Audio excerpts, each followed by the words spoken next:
ಆರೋಗ್ಯ ಹೇಗಿದೆ ಸರ್? ಆರೋಗ್ಯ ಚೆನ್ನಾಗಿದೆ, ಎಕ್ಸೆಪ್ಟ್ ದಟ್ ವೈರಸ್ ಇನ್ಫೆಕ್ಷನ್ ಆಗಿ ಲೆಫ್ಟ್ ಹ್ಯಾಂಡ್ಗೆ ಸ್ವಲ್ಪ ಅದು ತೊಂದರೆ ಇದೆ. ಇದು ಕೈ ಅದೇ ಈ ಕೈನೇ ಇಲ್ಲಿಂದ ಇಲ್ಲಿ ಊದೋಗ್ಬಿಟ್ಟಿದೆ. ಈಗ ಕಡಿಮೆ ಆಗಿದೆ. ಈಗೆಲ್ಲ ವೈರಸ್ ಇನ್ಫೆಕ್ಷನ್ ಆಗಿರೋದು, ಕೈ ಊದಿಕೊಂಡಿರೋದು, ಆರೋಗ್ಯ ಹದಗೆಟ್ಟಿರೋದು. ಹೌದು, ಯಾರು ಏನೇ ಹೇಳಿದ್ರು ಸಿಂಹಾಸನದ ಆಟ, ಗದ್ದುಗೆಯ ಲಾಲಸೆ ರಾಜ್ಯದ ಕಾಂಗ್ರೆಸ್ ಸರ್ಕಾರವನ್ನ ಕಾಡ್ತಿರೋದು ಸುಳ್ಳಲ್ಲ. ಎಸ್, ಕಾಂಗ್ರೆಸ್ಗೆ ಇಬ್ಬರೂ ಅನಿವಾರ್ಯ. ಇವತ್ತಿನ ರಾಜ್ಯ ಕಾಂಗ್ರೆಸ್ನ ಪರಿಸ್ಥಿತಿಗೆ ಸಿದ್ದರಾಮಯ್ಯ ಮತ್ತು ಡಿಕೆ ಶಿವಕುಮಾರ್ ಇಬ್ಬರನ್ನು ಬಿಟ್ಟು ಕೊಡೋ ಸ್ಥಿತಿಯಲ್ಲಿ ಹೈಕಮಾಂಡ್ ಇಲ್ಲ. ಆದರೆ ಇವರಿಬ್ಬರಿಗೂ ವೈಯಕ್ತಿಕ ಬದುಕಿನ ಶ್ರೇಯೋಭಿವೃದ್ಧಿಯ ಚಿಂತೆ, ಪಕ್ಷಕ್ಕೆ ಮುಂಬರುವ ವಿಧಾನಸಭೆ ಚುನಾವಣೆಯ ಚಿಂತೆ.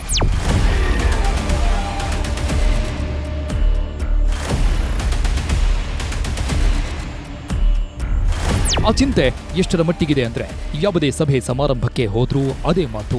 ಡಿಸಿಎಂ ಡಿಕೆ ಶಿವಕುಮಾರ್ ಬುಧವಾರ ಬೆಂಗಳೂರಿನ ಕೆಪಿಸಿಸಿ ಕಚೇರಿಯಲ್ಲಿ ನಡೆದ ಸಮಾರಂಭದಲ್ಲೂ ಕುರ್ಚಿಯ ಬಗ್ಗೆಯೇ ಮಾತಾಡಿದ್ರು. ಇಲ್ಲಿ ನಿಂತಿರೋರು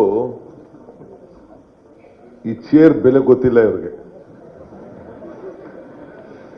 ಕುರ್ಚಿ ಎಷ್ಟು ವ್ಯಾಲ್ಯೂ ಇದೆ ಅಂತ ಗೊತ್ತಿಲ್ಲ. ಹೋಗಿ ಸಿಕ್ಕಿದ ಚೇರ್ ಎಲ್ಲ ಒಂದ್ ಕಡೆ ಕೂತ್ಕೊಳ್ಳೋದು ಬಿಟ್ಬಿಟ್ಟು ಸುಮ್ಮನೆ ನಿಂತವ್ರು ಇವರು.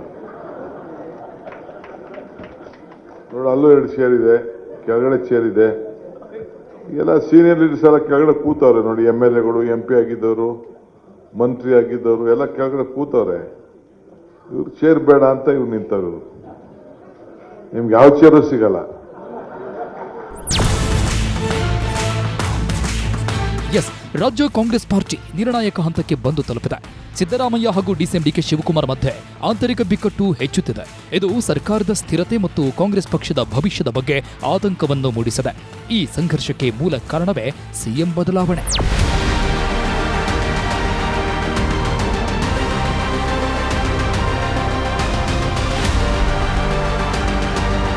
ಎರಡು 2023ರಲ್ಲಿ ವಿಧಾನಸಭೆ ಚುನಾವಣೆಯ ಫಲಿತಾಂಶ ಬರುತ್ತಿರುವಾಗಲೇ ಈ ಗೊಂದಲ ಕಾಡಿತ್ತು. ಆಗಲೇ ಇಬ್ಬರು ನಾಯಕರು ದೆಹಲಿಗೆ ಹೋಗಿದ್ರು. ಕಾಂಗ್ರೆಸ್ ಪಕ್ಷವನ್ನ ಪಕ್ಷದ ಸಾರಥಿಯಾಗಿ ಅಭೂತಪೂರ್ವವಾಗಿ ಗೆಲ್ಲಿಸಿದವರು ಡಿಕೆ ಶಿವಕುಮಾರ್. ಆದರೆ ಅದೇ ಹೊತ್ತಿಗೆ ಈ ಹಿಂದೆ ಮುಖ್ಯಮಂತ್ರಿಯಾಗಿದ್ದು ಕೂಡ ಮತ್ತೊಂದು ಬಾರಿಗೆ ಆಡಳಿತ ವಿರೋಧಿ ಅಲೆ ಇಲ್ಲದೆ ಭರ್ಜರಿಯಾಗಿ ಪಕ್ಷವನ್ನ ಗೆಲ್ಲಿಸಿದ್ದು ಕೂಡ ಸಿಎಂ ಸಿದ್ದರಾಮಯ್ಯ.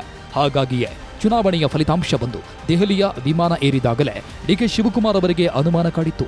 ಮಾಸ್ ಲೀಡರ್ ಆಗಿದ್ದ ಸಿದ್ದರಾಮಯ್ಯ ಅವರನ್ನ ಮೀರಿಸಿ ಕೂಡಲೇ ತನ್ನನ್ನ ದಿಲ್ಲಿಯವರು ಮುಖ್ಯಮಂತ್ರಿ ಮಾಡುವುದಿಲ್ಲ ಅಂತ ಗೊತ್ತಿತ್ತು.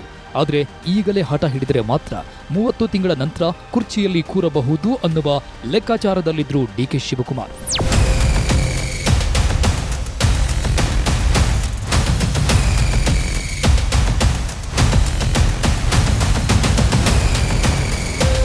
ನಿರೀಕ್ಷೆಯಂತೆ ಹೈಕಮಾಂಡ್ ಬಾಯಿ ತೆರೆದಿತ್ತು. ಅಸೆಂಬ್ಲಿ ಚುನಾವಣೆಯ ರಿಸಲ್ಟ್ ಬಂದು ದೆಹಲಿಯಲ್ಲಿ ಕೆಲ ದಿನಗಳ ಕಾಲ ನಡೆದ ಸಿಎಂ ಗಾದಿಯ ಅಭ್ಯರ್ಥಿ ಆಯ್ಕೆಯ ಕಸರತ್ತು ಹೇಗೆ ನಡೀತು ಅನ್ನೋದು ಸಸ್ಪೆನ್ಸ್ ಆಗಿಯೇ ಉಳಿದಿತ್ತು. ಡಿಕೆ ಶಿವಕುಮಾರ್ ಅವರ ಆಪ್ತರು ಹೇಳುವ ಪ್ರಕಾರ ಹಿಮಾಚಲದಲ್ಲಿದ್ದ ಸೋನಿಯಾ ಗಾಂಧಿ ಮತ್ತು ಪ್ರಿಯಾಂಕಾ ಗಾಂಧಿ 2025ರ ಅಂತ್ಯಕ್ಕೆ ನೀವೇ ಸಿಎಂ ಎನ್ನುವ ಭರವಸೆ ನೀಡಿದ್ರಂತೆ. ಅದಕ್ಕೆ ರಾಹುಲ್ ಗಾಂಧಿ, ಮಲ್ಲಿಕಾರ್ಜುನ ಖರ್ಗೆ, ವೇಣುಗೋಪಾಲ್ ಮತ್ತು ರಣದೀಪ್ ಸಿಂಗ್ ಸುರ್ಜೇವಾಲಾ ಸಾಕ್ಷಿ ಇದ್ರಂತೆ.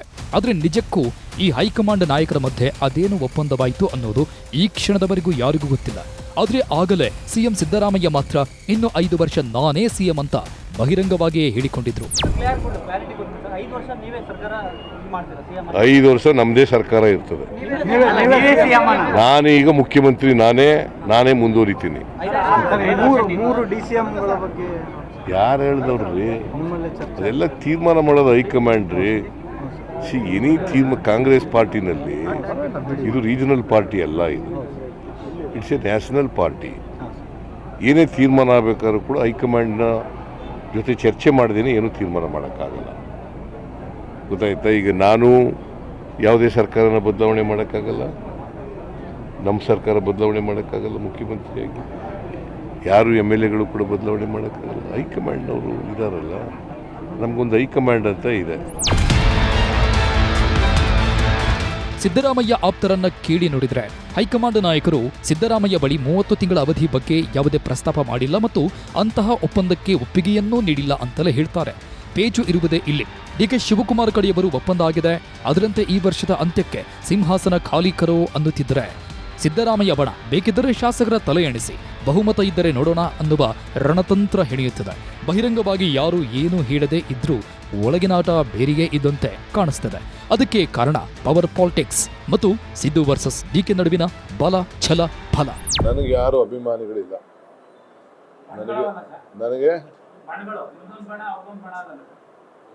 ನನಗೆ ಯಾವ ಬಣನೂ ಇಲ್ಲ, ನನಗೆ ಯಾವ ಅಭಿಮಾನಿ. ನಾನು ಕಾಂಗ್ರೆಸ್ ಪಕ್ಷದ ಅಧ್ಯಕ್ಷ.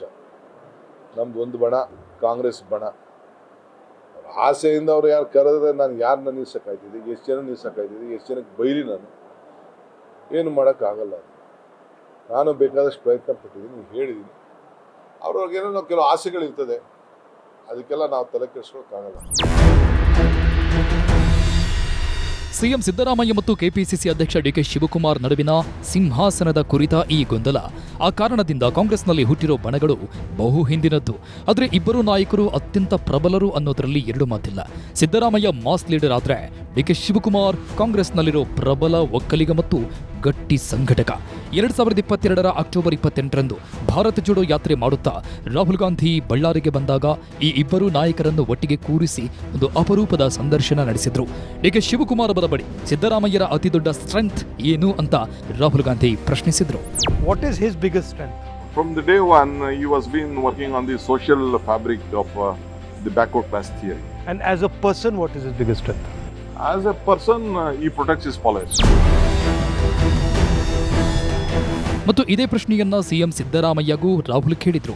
ಡಿಕೆ ಶಿವಕುಮಾರ್ ಅವರ ಅತಿದೊಡ್ಡ ಸ್ಟ್ರೆಂತ್ ಏನು ಮತ್ತು ವ್ಯಕ್ತಿಯಾಗಿ ಸಿದ್ದರಾಮಯ್ಯ ಅವರ ಅತಿದೊಡ್ಡ ಸಾಮರ್ಥ್ಯ ಏನು ಅಂತ. He's a good organizer.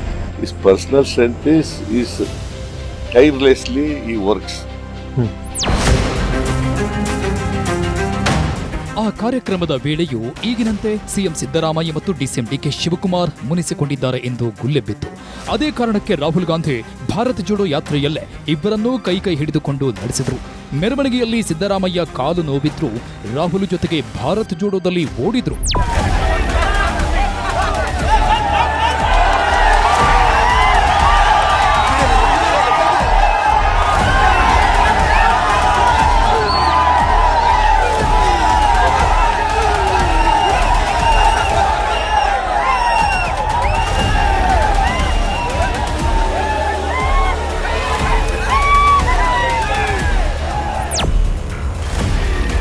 ಮಾತ್ರವಲ್ಲ, ಮತ್ತೊಂದು ಸಮಾರಂಭದಲ್ಲಿ ರಾಹುಲ್ ಗಾಂಧಿ ಈ ಇಬ್ಬರು ನಾಯಕರ ಕೈಗಳಲ್ಲಿ ಡೋಲಿನ ಕೋಲು ಕೊಟ್ಟು ನುಡಿಸಿದರು.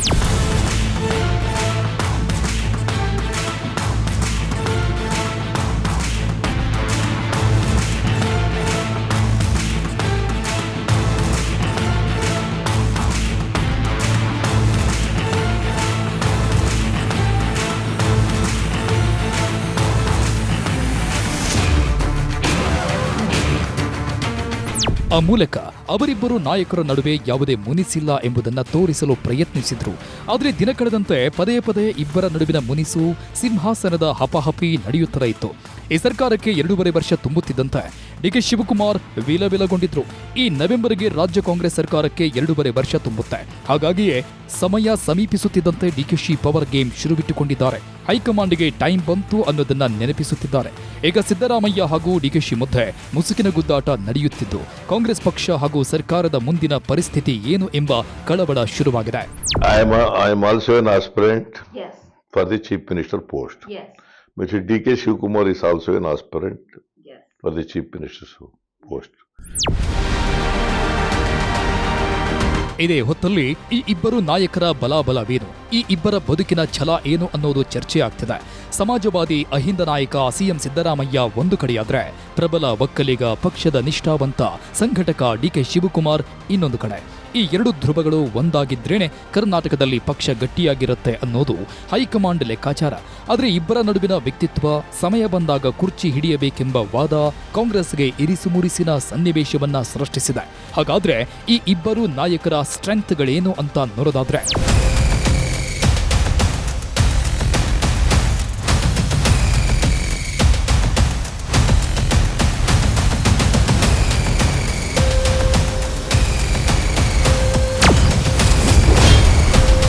ಸಿದ್ದರಾಮಯ್ಯ ಬಲ, ಛಲ, ಫಲ. ಸಿಎಂ ಸಿದ್ದರಾಮಯ್ಯ ಉತ್ತಮ ಆಡಳಿತಗಾರ ಅನ್ನೋದನ್ನ ವಿಪಕ್ಷಗಳ ನಾಯಕರು ಹೇಳ್ತಾರೆ. ಗ್ಯಾರಂಟಿಗಳನ್ನ ಘೋಷಿಸಿದ್ದಷ್ಟೇ ಅಲ್ಲದೆ ಅದನ್ನ ಯಶಸ್ವಿಯಾಗಿ ಜಾರಿಗೆ ತಂದು ಮಹಿಳೆಯರು, ಬಡವರು, ಯುವಕರ ಪಾಲಿಗೆ ಜನಮೆಚ್ಚಿದ ನಾಯಕರೆನಿಸಿದ್ರು. ಗ್ಯಾರಂಟಿಗಳ ಜೊತೆಗೆ ಹೊಸ ಯೋಜನೆಗಳನ್ನು ಜಾರಿಗೆ ತಂದ್ರು. ಹೀಗೆ ಅಭಿವೃದ್ಧಿ ಮತ್ತು ಗ್ಯಾರಂಟಿಗಳ ಮಧ್ಯೆ ಸಮನ್ವಯವನ್ನ ತಂದ್ರು. ಈಗಲೂ ಪ್ರತಿ ಜಿಲ್ಲೆಗಳಲ್ಲೂ ಹೊಸ ಯೋಜನೆಗಳ ಶಿಲಾನ್ಯಾಸ, ಉದ್ಘಾಟನೆಗಳು ನಡೀತಿವೆ. 16 ಬಾರಿ ಬಜೆಟ್ ಮಂಡಿಸಿದ ಅನುಭವವು ಸಿಎಂ ಸಿದ್ದರಾಮಯ್ಯನವರಿಗಿದೆ. ಇದೆಲ್ಲದರ ಮಧ್ಯೆ ಸಿದ್ದರಾಮಯ್ಯ ವಿರುದ್ಧ ಯಾವುದೇ ನೇರ ಆರೋಪಗಳಿಲ್ಲ. ಪತ್ನಿಯ ವಿರುದ್ಧ ಮೂಡ ಹಗರಣ ಬಂದ್ರೂ ಸಿಎಂ ಸಿದ್ದರಾಮಯ್ಯ ವಿರುದ್ಧ ನೇರ ಭ್ರಷ್ಟಾಚಾರದ ಆರೋಪಗಳಿಲ್ಲ. ಉಳಿದ ರಾಜಕಾರಣಿಗಳಂತೆ ಸಿಎಂ ಸಿದ್ದರಾಮಯ್ಯ ವಿರುದ್ಧ ಆದಾಯಕ್ಕಿಂತ ಹೆಚ್ಚಿನ ಆಸ್ತಿ ಮಾಡಿದ ಆರೋಪವಿಲ್ಲ. ಅಲ್ಲದೆ ಇವರು ಅಹಿಂದ ಹೋರಾಟಗಾರ, ಅಪ್ಪಟ ಸಮಾಜವಾದಿ.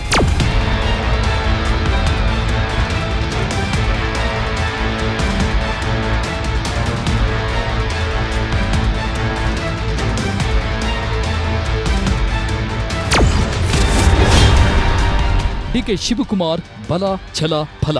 ಇನ್ನು ಇದೇ ರೀತಿ ಡಿಕೆ ಶಿವಕುಮಾರ್ ಕೂಡ ಕಾಂಗ್ರೆಸ್ನ ಅನಿವಾರ್ಯ ನಾಯಕ. ಕಾಂಗ್ರೆಸ್ನಲ್ಲಿರೋ ಪ್ರಬಲ ಒಕ್ಕಲಿಗ ಮುಖಂಡ. ಕಾಂಗ್ರೆಸ್ ಪಕ್ಷಕ್ಕೆ ನಿಷ್ಠರಾಗಿರೋ ಮಾತ್ರವಲ್ಲ, ಪಕ್ಷವನ್ನ ಅತ್ಯುತ್ತಮವಾಗಿ ಸಂಘಟಿಸ್ತಾ ಇರೋ ನಾಯಕ. ಜೊತೆಗೆ ಸೋನಿಯಾ ಗಾಂಧಿಗೆ ಆಪ್ತರಾಗಿರುವ ನಾಯಕ. ಸಂಕಷ್ಟದ ಸಮಯದಲ್ಲಿ ಪಕ್ಷವನ್ನ ಮುನ್ನಡೆಸೋ ಟ್ರಬಲ್ ಶೂಟರ್ ಅಂತಲೂ ಡಿಕೆಶಿ ಅವರಿಗೆ ಹೆಸರಿದೆ.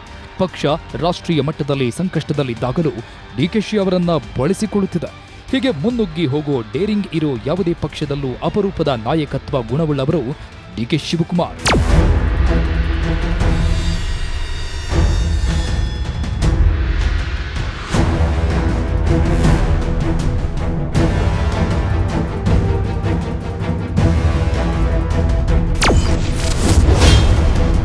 Active mass leader CM Siddaramaiah. ಇನ್ನು ಸಿಎಂ ಸಿದ್ದರಾಮಯ್ಯ ಕಾಂಗ್ರೆಸ್ನಲ್ಲಿರೋ ಏಕೈಕ ಮಾಸ್ ಲೀಡರ್ ಎಂಬುದನ್ನು ಕೂಡ ಗಮನಿಸಬೇಕು. ಸದ್ಯ ರಾಜ್ಯ ರಾಜಕಾರಣದಲ್ಲಿರೋ ಮಾಸ್ ಲೀಡರ್ಗಳು ಅಂತ ಕರೆಯಬಹುದಾದವರು ಕೇವಲ 3 ಮಂದಿ ಮಾತ್ರ. ಮಾಜಿ ಪ್ರಧಾನಿ ಎಚ್.ಡಿ. ದೇವೇಗೌಡ, ಮಾಜಿ ಸಿಎಂ ಬಿ.ಎಸ್. ಯಡಿಯೂರಪ್ಪ ಮತ್ತು ಹಾಲಿ ಸಿಎಂ ಸಿದ್ದರಾಮಯ್ಯ. ಅದರಲ್ಲೂ CM Siddaramaiah active mass leader. ಈಗಲೂ ರಾಜಕೀಯದಲ್ಲಿ ಚಲಾವಣೆಯಲ್ಲಿರೋ ಆಕ್ಟಿವ್ ಮಾಸ್ ಲೀಡರ್. ಇಂಥ ಮಾಸ್ ಲೀಡರ್ ಚಾರ್ಮ್ ಸದ್ಯದ ಮಟ್ಟಿಗೆ ಬೇರೆ ಯಾರಿಗೂ ಇರಲಾರದು. ಗ್ಯಾರಂಟಿ ಸರದಾರನೆನ್ನಿಸಿದ ಬಳಿಕ ಸಿಎಂ ಸಿದ್ದರಾಮಯ್ಯ ಜನಪ್ರಿಯತೆ ರಾಷ್ಟ್ರಮಟ್ಟದಲ್ಲೂ ಬೆಳೆದಿದೆ ಅಂತಲೂ ಹೇಳಬಹುದು.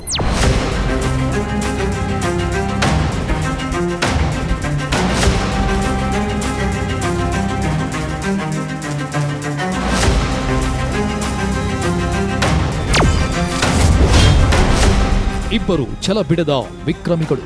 16 ವರ್ಷ ಸಿಎಲ್ಪಿ ಲೀಡರ್ ಸಿದ್ದರಾಮಯ್ಯ.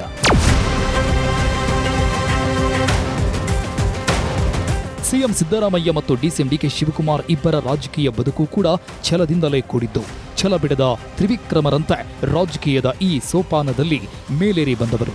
ಸಿಎಂ ಸಿದ್ದರಾಮಯ್ಯರಂತೂ 2009ರಿಂದ ಈವರೆಗೂ ಕಾಂಗ್ರೆಸ್ನ ಸಿಎಲ್ಪಿ ಲೀಡರ್ ಆಗಿಯೇ ಮುಂದುವರೆದುಕೊಂಡು ಬಂದಿದ್ದಾರೆ. ಅಂದ್ರೆ ಸುದೀರ್ಘ 16 ವರ್ಷ ಕಾಂಗ್ರೆಸ್ನ ಶಾಸಕಾಂಗ ಪಕ್ಷದ ನಾಯಕರಾಗಿದ್ದಾರೆ ಸಿಎಂ ಸಿದ್ದರಾಮಯ್ಯ. ಯಾವಾಗ ಸಿದ್ದರಾಮಯ್ಯ ಜೆಡಿಎಸ್ನಿಂದ ಉಚ್ಚಾಟನೆಗೊಂಡರೋ ಅಂದಿನಿಂದಲೇ ಈ ಛಲ ಹುಟ್ಟಿಕೊಂಡಿತ್ತು ಮತ್ತು ಅದನ್ನ ಸಾಧ್ಯವಾಗಿಸಿದ್ರೂ ಕೂಡ ಕಾಂಗ್ರೆಸ್ಗೆ ಸೇರಿ ದುತ್ತನೆ ಮೇಲೆ ಬಂದ್ರು.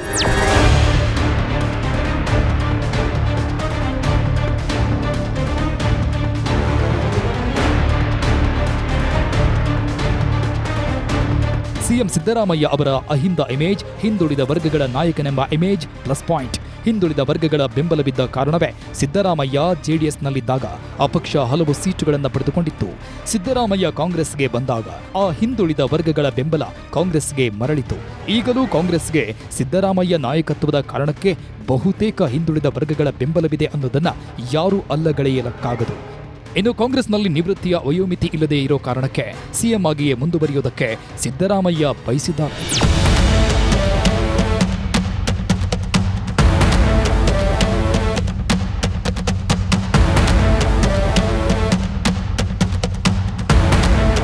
ಇನ್ನು ಡಿಸಿಎಂ ಡಿಕೆ ಶಿವಕುಮಾರ್ ಕೂಡ ಹಲವು ಸಂಘರ್ಷಗಳಿಂದಲೇ ಮೇಲೆ ಬಂದವರು.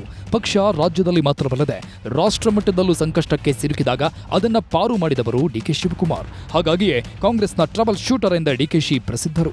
ಇವರದ್ದು ಕೂಡ ಛಲಬಿಡದ ತ್ರಿವಿಕ್ರಮ ಪ್ರಯತ್ನ. ಕೆಪಿಸಿಸಿ ಅಧ್ಯಕ್ಷರಾಗಬೇಕೆಂದು 11 ವರ್ಷಗಳಿಂದ ಪ್ರಯತ್ನಿಸ್ತಾ ಬಂದಿದ್ರು. ಕೊನೆಗೂ ಅದನ್ನ ಸಾಧ್ಯವಾಗಿಸಿದ್ರು. ಈಗ ಇಂತಹುದೇ ಹಲವು ಕಾರಣಗಳಿಗಾಗಿ ಸಿಎಂ ಗಾದಿಯ ಮೇಲೆ ಆಸೆ ಇರಿಸಿದ್ದಾರೆ.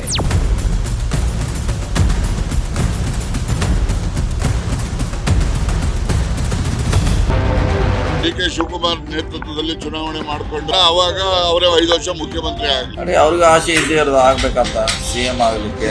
2-3 ದಿವಸದಲ್ಲಿ ಸುದ್ದಿ ಬರ್ತದೆ ಅಂತ ಹೇಳ್ತಾ ಇದ್ರೆ ನಾವು ಬಹಳ ಖುಷಿಯಾಗಿದೆ. ಇಕ್ಬಾಲ್ ಹುಸೇನ್ ಹೇಳ್ತಾರೆ ಅಂದ್ರೆ ಬಹಳ ಸಂತೋಷ. ಯಾರ ಆಫರು ನನಗೆ ಅವಶ್ಯಕತೆ ಇಲ್ಲ, ನಮ್ಮನ್ನ ಯಾರು ಅಳ್ಳಾಡಿಸ್ಲಿಕ್ಕಾಗುದಿಲ್ಲ. ಕಾಂಗ್ರೆಸ್ನೊಳಗಿನ ಕುರ್ಚಿ ಕಚ್ಚಾಟಕ್ಕೆ ಕ್ಲೈಮ್ಯಾಕ್ಸ್ ಅನ್ನುತ್ತಲೇ ದಿನ ಮುಂದಕ್ಕೆ ಸಾಗುತ್ತಿದೆ. ಸಿಎಂ ಕುರ್ಚಿ ಮೇಲೆ ಕಣ್ಣಿಟ್ಟಿರುವ ಡಿ.ಕೆ. ಶಿವಕುಮಾರ್ ಸಾಲು ಸಭೆ, ಪೂಜೆ, ಪ್ರಾರ್ಥನೆಗಳನ್ನ ಮಾಡುತ್ತಲೇ ಇದ್ದಾರೆ. ಶಾಸಕರು, ಸಚಿವರ ವಿಶ್ವಾಸ ಗಳಿಸಲು ಹರಸಾಹಸ ಮಾಡುತ್ತಿದ್ದು, ಇದೀಗ ಸಿದ್ದು ಆಪ್ತ ಸಚಿವ ಸತೀಶ್ ಜಾರಕಿಹೊಳಿ ಜೊತೆಗೂ ಡಿ.ಕೆ. ಶಿವಕುಮಾರ್ ಸಂಧಾನದ ಮಾತುಕತೆ ನಡೆಸಿದ್ದಾರೆ ಎನ್ನಲಾಗಿದೆ.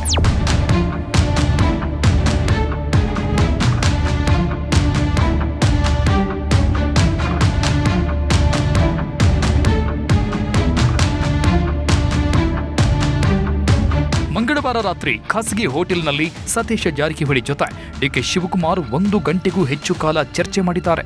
ಸಿಎಂ ಪಟ್ಟಕ್ಕೆ ಏರಲು ಸಿದ್ದರಾಮಯ್ಯ ಸಹಕಾರ, ಸಮ್ಮತಿ ಬೇಕಾಗಿರುವ ಕಾರಣಕ್ಕೆ ಸತೀಶ್ ಮೂಲಕ ಸಿದ್ದರಾಮಯ್ಯ ಮನವೊಲಿಕೆಗೆ ಡಿಸಿಎಂ ಡಿ.ಕೆ. ಶಿವಕುಮಾರ್ ಮುಂದಾಗಿದ್ದಾರೆ ಎನ್ನುವುದು ಕಾಂಗ್ರೆಸ್ ಪಡಸಾಲೆಯಲ್ಲಿ ಓಡಾಡುತ್ತಿರುವ ಬಿಸಿ ಮಾತು.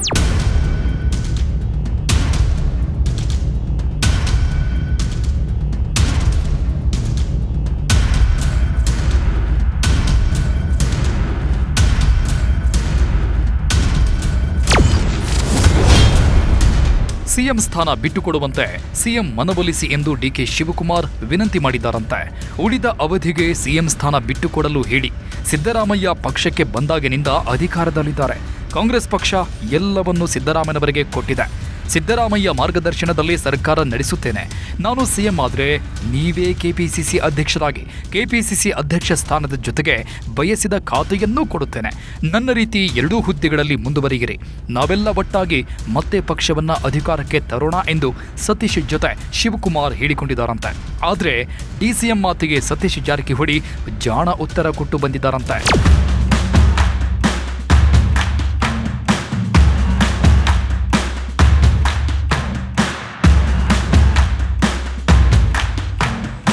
ಆದರೆ ಸಿಎಂ ಸಿದ್ದರಾಮಯ್ಯ ಕೂಡ 2023ರಲ್ಲಿ ಅಧಿಕಾರಕ್ಕೇರೋದಕ್ಕೆ ಮುನ್ನ ನಾವಿಬ್ರೂ ಸಿಎಂ ಆಕಾಂಕ್ಷಿಗಳೇ ಅಂತ ಹೇಳಿದ್ರು. I am also an aspirant for the chief minister post. Mr. D.K. Shivakumar is also an aspirant for the chief minister's post. ನಿಜ, ಕಾಂಗ್ರೆಸ್ನಲ್ಲಿ ಅವರಿಬ್ಬರು ಸಿಎಂ ಗಾದಿಗೆ ಅರ್ಹರೇ. ಬಲ ಛಲದಿಂದ ಮೇಲೇರುತ್ತಲೇ ಬಂದವರು ಈಗ ಅದರ ಫಲವನ್ನು ಅನುಭವಿಸಲು ಹಾತೊರೆಯುತ್ತಿದ್ದಾರೆ. ಆ ಫಲ ಅಂದ್ರೆ ಸಿಎಂ ಗಾದಿಯ ಫಲ ಡಿ.ಕೆ. ಶಿವಕುಮಾರ್ಗೆ ಸಿಗುತ್ತದೋ ಅಥವಾ ಆಡಳಿತವನ್ನ ಸಮರ್ಥವಾಗಿ ನಿಭಾಯಿಸ್ತಾ ಇರೋ ಸಿದ್ದರಾಮಯ್ಯಗೆ ಈಗಿರುವ ಸಿಎಂ ಹುದ್ದೆಯೇ ಮುಂದುವರಿಯುವಂತೆ ಆಗುತ್ತೋ ಗೊತ್ತಿಲ್ಲ. ಹೈಕಮಾಂಡ್ ಪಾಲಿಗೆ ಈ ಇಬ್ಬರು ನಾಯಕರು ಕೂಡ ಪಕ್ಷದ ಭವಿಷ್ಯಕ್ಕಾಗಿ ಬೇಕು. ಆದರೆ ಈಗಿನ ಸಮಸ್ಯೆಯನ್ನ ಬಗೆಹರಿಸದಿದ್ರೆ ಆ 3 ರಾಜ್ಯಗಳ ಪರಿಸ್ಥಿತಿಗೆ ಮರುಕಳಿಸಿತು ಎಂಬ ಭಯವು ಹೈಕಮಾಂಡ್ಗಿದೆ.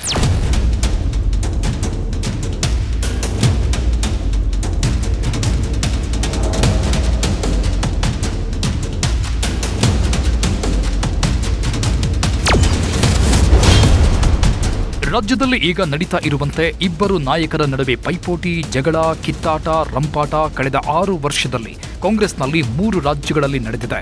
2018ರಲ್ಲಿ ರಾಜಸ್ಥಾನದಲ್ಲಿ ಕಾಂಗ್ರೆಸ್ನಲ್ಲಿ ಅಧಿಕಾರಕ್ಕಾಗಿ ಕಲಹವೇರ್ಪಟ್ಟಿತ್ತು. ನನ್ನ ಬಳಿ ಶಾಸಕರ ದಂಡೇ ಇದೆ ಅಂದಿದ್ರು ಗೆಹ್ಲೋಟ್. ಅಶೋಕ್ ಗೆಹ್ಲೋಟ್ ಅಧಿಕಾರ ಬಿಟ್ಟು ಕೊಡದೆ 2023ರಲ್ಲಿ ಕಾಂಗ್ರೆಸ್ ಹೀನಾಯ ಸೋತಿತ್ತು. ಮಧ್ಯಪ್ರದೇಶದಲ್ಲಿ ಕಮಲನಾಥ್ ಮತ್ತು ಜ್ಯೋತಿರಾದಿತ್ಯ ಸಿಂಧಿಯಾ ನಡುವೆ ಜಗಳ ಎದ್ದಾಗ ದಿಲ್ಲಿ ನಾಯಕರೇ ಏನೂ ಮಾಡಲು ಆಗದೆ ಅಧಿಕಾರವೂ ಹೋಯಿತು. ಪಾರ್ಟಿ ಕೂಡ ಹೋಳಾಯಿತು. ಇನ್ನು ಛತ್ತೀಸ್ಗಢದಲ್ಲಿ ಕೂಡ ಅಧಿಕಾರ ಬಂದಾಗ ಭೂಪೇಶ್ ಬಘೇಲ್ ಮತ್ತು ಸಿಂಗದೇವ ನಡುವೆ ಜಗಳ ಆಗಿತ್ತು. ಪರಿಣಾಮ ಸ್ವರೂಪವಾಗಿ ಎಷ್ಟೇ ಗ್ಯಾರಂಟಿ ಕೊಟ್ಟರೂ ಅಧಿಕಾರ ಮರಳಿ ಬರಲಿಲ್ಲ. ಹೀಗೆ ರಾಜ್ಯದಲ್ಲಿ ಈಗ ಆಗುವಂತೆ ಈ 3 ರಾಜ್ಯಗಳಲ್ಲೂ ಸಿಎಂ ಜಗಳದ ಬಳಿಕ ಕಾಂಗ್ರೆಸ್ಗೆ ಸೋಲಾಗಿತ್ತು.